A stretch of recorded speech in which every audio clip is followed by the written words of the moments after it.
Good Thursday, everyone. Welcome to the Volquest.com mailbag podcast presented by Blue Water Climate Control. Be sure and check out our friends at bluewaterclimatecontrol.com or on Twitter at blueh2o_climate with Rob Lewis and Austin Price.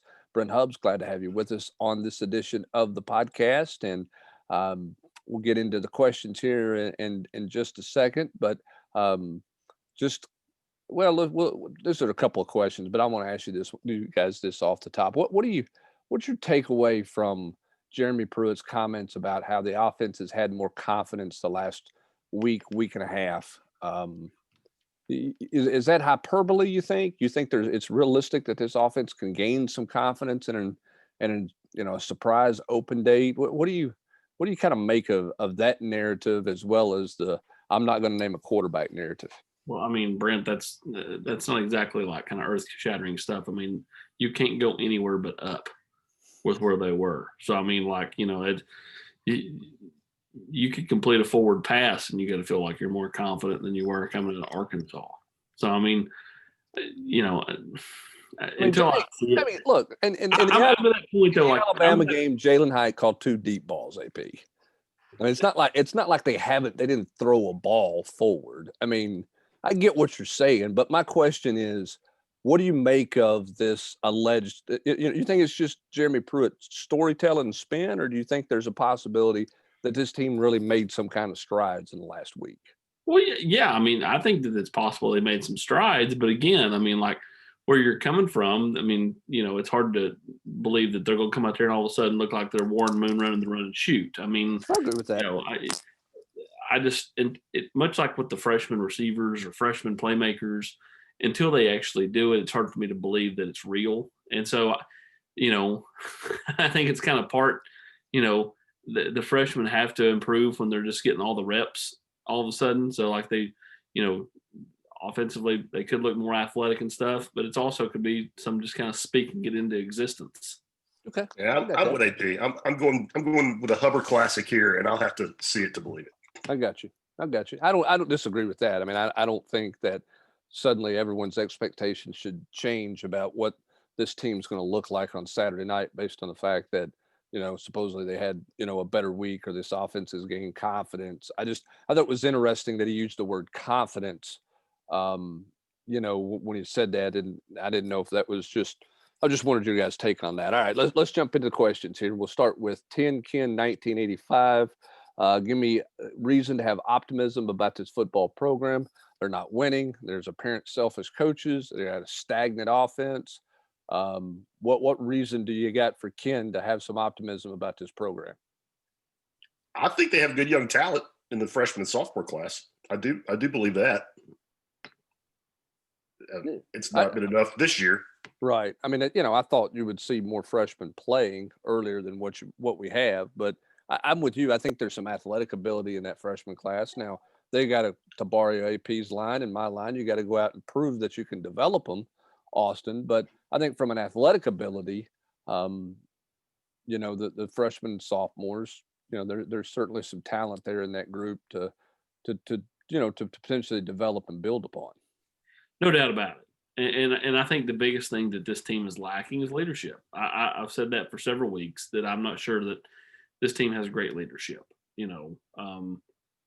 I think Trey's a good leader, but I also think, in the back of Trey's mind, there's some, should we really be playing through this pandemic thing? I think part of that has went on this year, and that's understandable. So, I mean, obviously Jarrett doesn't, move the needle a whole lot as a leader. Defensively, I'm not sure Henry's vocal enough. And there's nobody else really vocal enough on that whole defense, in my opinion, So I think that when leaders emerge, coupled with the young talent, that's when all of a sudden you could go from point A to point C or D instead of B. I mean, I think you could have a jump there. And I also think this isn't, I'm stating the obvious, but I think it's just so hard to overcome bad quarterback play in this league, especially. I mean, you can say Georgia's doing it to some degree, but they got their doors blown off by the 2 good teams that they played on their schedule. And they also have, how many 5-star running backs do they have, or how many future NFL offensive linemen are they running out there? And they're still not able to overcome what they're getting at quarterback against good teams. Yeah, and because of that, they've not blown out teams that they're better than either. When you go back and look at it, I mean, Kentucky was 13-0. Tennessee led at the half against Arkansas them. gave them everything they wanted. Right. So it's not like they've dominated people with their defense because they can't score the way that they need to. All right. Deshaun 13 wants to know, is Tennessee a few players away, such as a quarterback, safety, edge rusher, or do the problems run deeper with this program right now?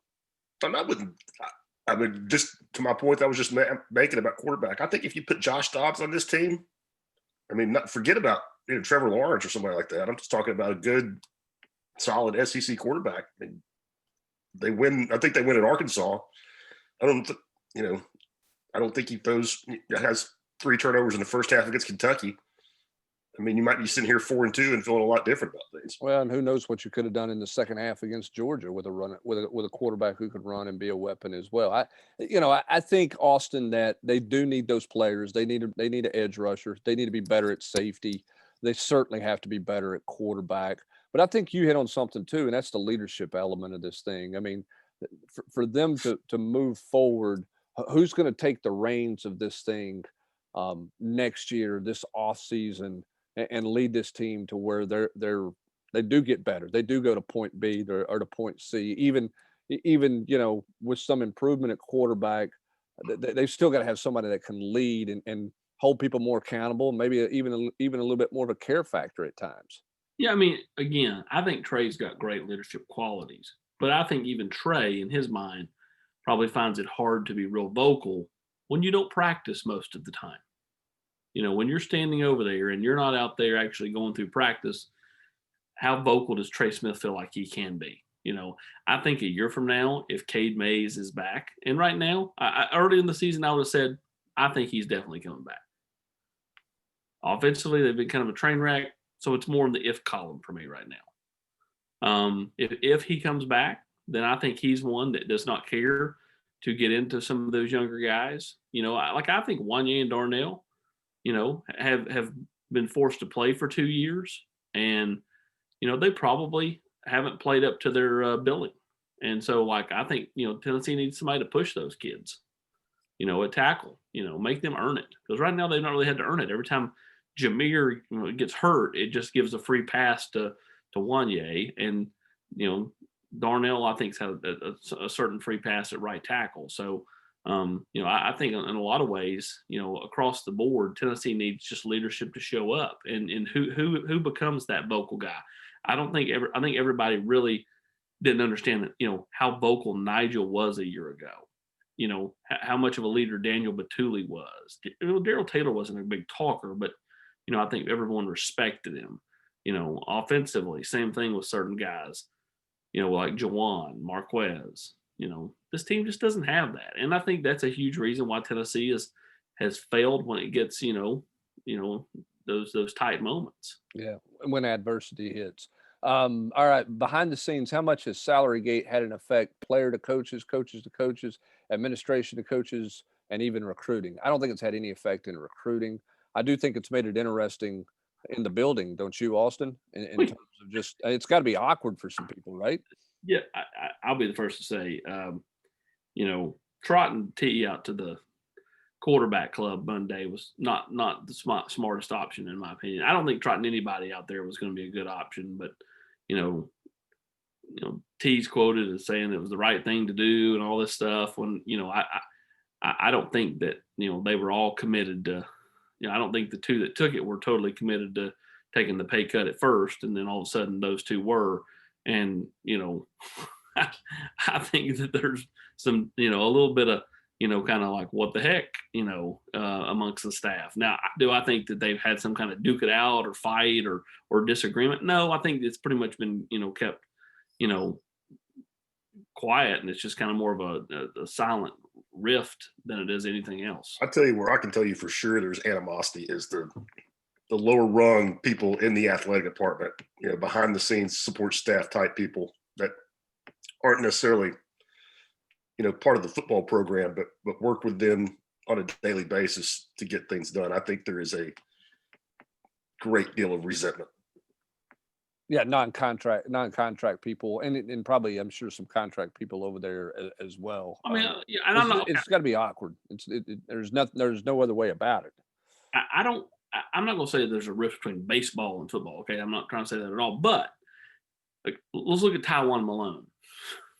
They need baseball's help to try to get that one across the finish line if they can land him. How motivates baseball when they look up and go, "Man, you guys didn't take a pay cut, we had to." And I'm not saying those guys would do that, but it definitely presents that seed of doubt, you know, for like how hard will they help you, and so like it's just one of those situations where it it could have been avoided. It could have been avoided, and it wasn't. And I think there's going to be some guys on the staff that end up taking that 10% pay cut. But that's not going to make it look any better for those guys because it's going to look like they got shamed into doing something that they didn't want to do. But we'll see how that goes. As Jeremy Pruitt said this week, the final story there has not been written. All right. S. Pitball wants to know in the chat on Monday night, Austin, you said the Tennessee job is a better job today than it was in 2017. Can you guys elaborate on why you believe this job is more attractive now than it was? Well, the young talent. I mean, they have so much more talent now than what Jeremy walked in with. Not Jeremy had some key pieces that allowed him to win those 8 games in a row last year, or 7 games in a row last year, and get to 8-5. Like Marquez and Jawan and Daryl Taylor and Batuli and Nigel, those guys we just talked about. But they also, were very, very limited in a lot of ways. If Tennessee had to make a coaching change, I think the person, whoever that person is, would walk in the door with a lot more depth and a lot more talent than Jeremy was walking in the door with in 2017. And to your point, I mean, yeah, he had some of those pieces on the team, but what had Nigel Warrior done before Jeremy Pruitt got here? Yep, and there's another person. Batuli couldn't beat out Colton Jumper. And then, and Jawan had been kicked off the team by the previous staff. And not only did Jeremy, heal that whole situation, he got him to play like his hair was on fire for 2 years. Here's another thing where I think that it's better. It's a better position than it was. The resources invested into the program. When you look at the amount of money they're paying assistant coaches, and they've gone to pay assistant coaches, look what they're paying their coordinators. Remember when Philip Fulmer introduced Jeremy Pruitt at the press conference, and he took questions. One of the questions, I think, Rob, you asked this question was, where are you in your investment level in the program compared to schools like Alabama? Because they had more personnel behind the scenes, more analysts, more recruiting office, more investment in those things. And I don't think there's any doubt to this point that Jeremy Pruitt has been given more resources to work with than any of the previous coaches have in terms of a salary pool for assistants and the number of employees that they have working in various departments in the program. I think that's something that's definitely changed under Philip Fulmer and has changed since 2017 to make this a better job. I think that's a great point. I mean, remember, and no disrespect to Larry Scott, because without him, Hubbard, we would not have the John Gruden gift. But $600,000 for an offensive coordinator. I mean, Jeremy's he's not been put in that position where his hands are tied behind his back. Yeah. All right, let's go to Anthron, who's got a question here. Nyland Green still committing somewhere this month, AP? Yes, I believe he is. All right. Runner Vol wants to know, are there any coaches on the staff at South Carolina, players or recruits for 21 that Tennessee would be interested in? I don't know about coaches, but let's talk about recruits or players. Anybody there that Tennessee, I don't know that they were head-to-head with a lot of those guys, were they? No, they weren't. Now, with the one-time transfer, if they allowed it in the league, which I don't think they will. I think they might allow one-time transfers, but you have to go from Florida State to Tennessee, not Florida to Tennessee. Not immediate eligibility for them, is what you're saying. Yeah, correct. Right. But if they did allow that, in this league, Jamie Robinson would be somebody that Tennessee would definitely, take a hard look at if he was willing to look around. He almost ended up here to begin with. Has a close tie to Shelton Felton. So that would make some sense.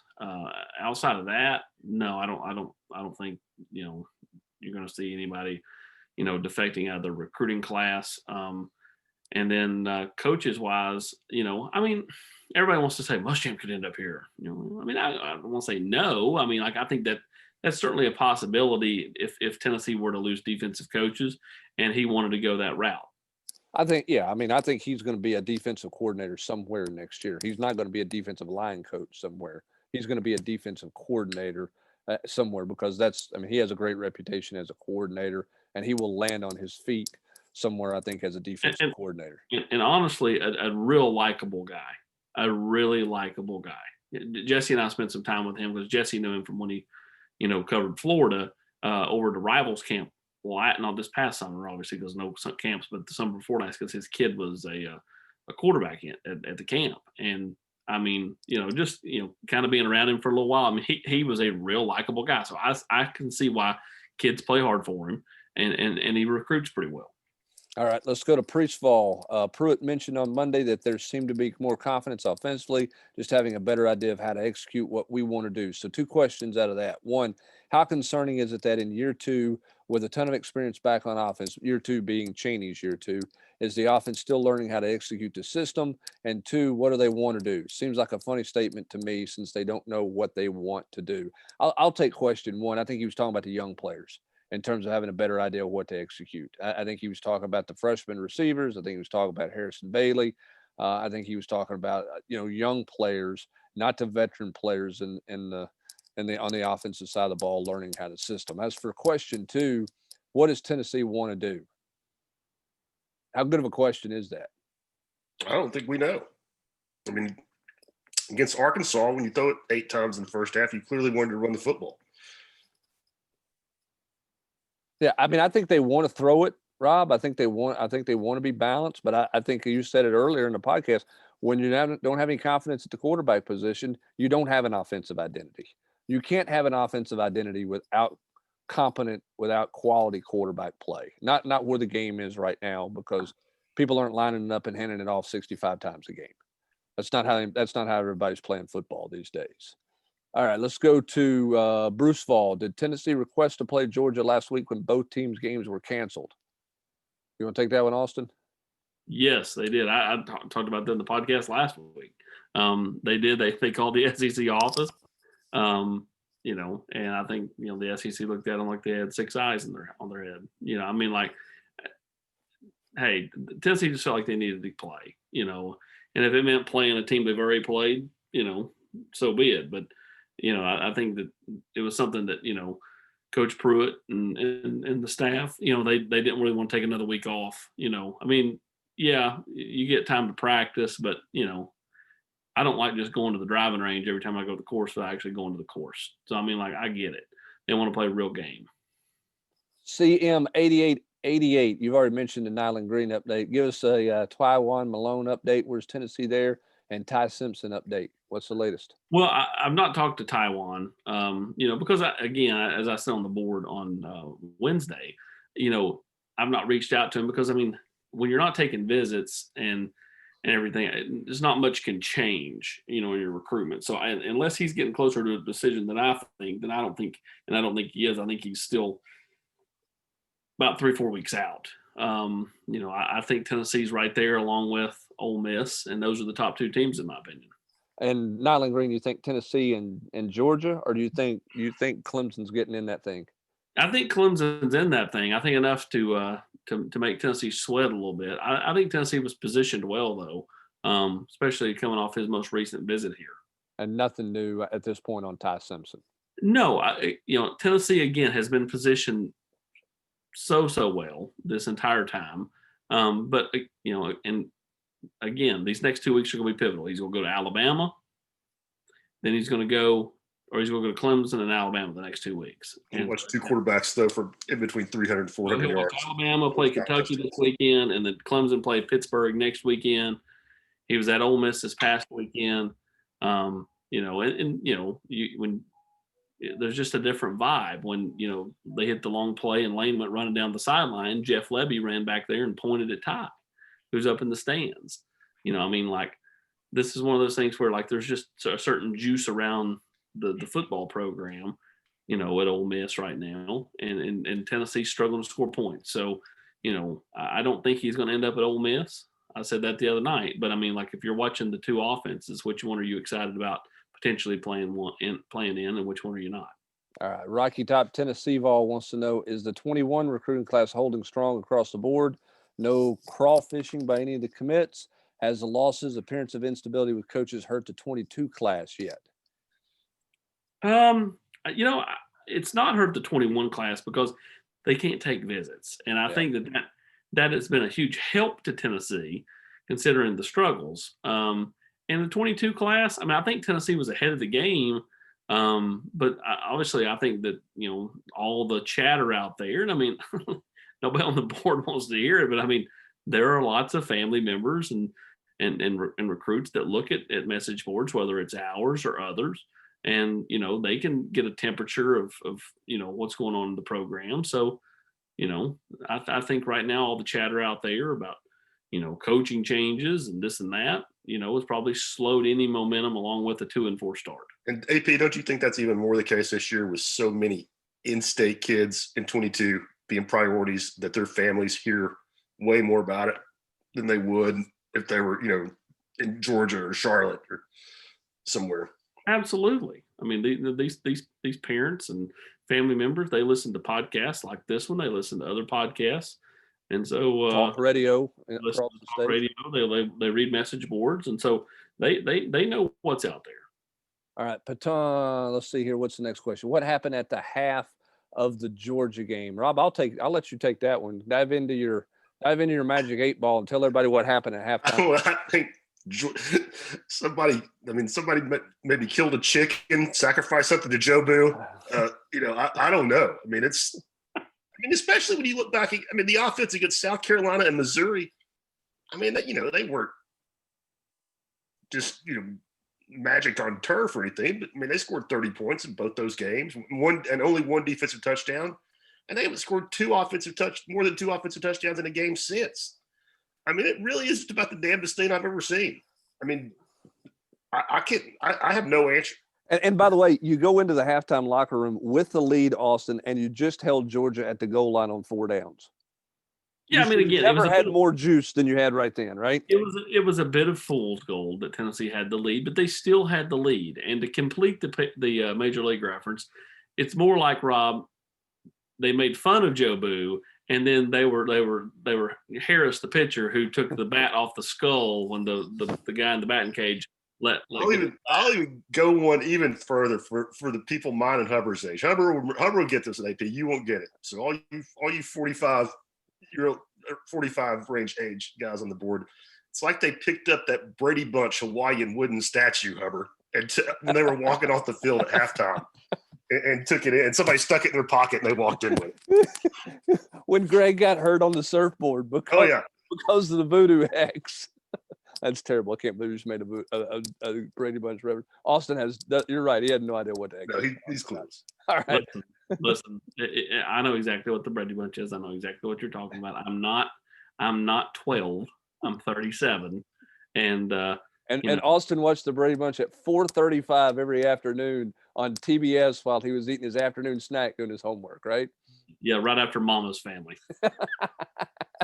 All right. Corn from a Jar wants to know, is Garantano coming back in 21 with the 2020 COVID waiver in effect? Oh, Jeremy Pruitt saying today that everyone is welcome back. You know he is. You know he'll be back. Just a taunt of all fans. I don't think there's any way. I don't think he'll be back. Yeah, I don't think so either. Same guy wants to know, does Tennessee have a shot with Arch Manning? I would call it a long shot at this point in time, unless Tennessee gets a real offensive pulse. I think Ole Miss will be in that. I think LSU will be in that. We'll see what happens with LSU. Don't you think that kid's destined with the Manning name to, you know, and once they, you know, pass the ability for kids to make money, you know, like McDonald's is going to gobble this kid up. You know, he'll make a fortune. Yeah, he's gonna make a fortune. I think wherever he goes. I'm betting the best Uncle Peyton will be able to do for Big Orange Nation is to keep him out of Tuscaloosa. Yeah, and get him on campus. Maybe get him on campus for a visit. All right, running out of time here. Russ 10 wants to know, if you had to pin it on one coach or player who's responsible for the offensive woes. Austin, you said on the podcast that Chaney had not forgotten how to call ball plays. Why is Tennessee so bad on offense? How do they fix it? I think we've all talked about that. It starts with the quarterback play, plain and simple.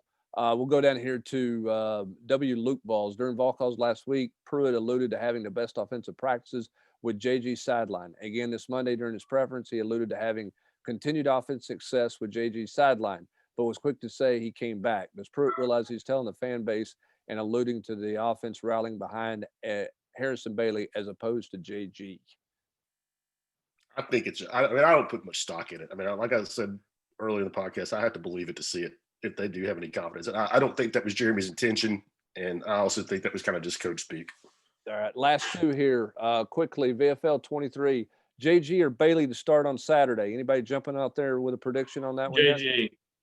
You're going to get Jared, Rob? I'll be shocked. Shocked is probably strong, but just based off what we've seen, I expect JG. As of this Wednesday night taping at 11:04 with my dog barking.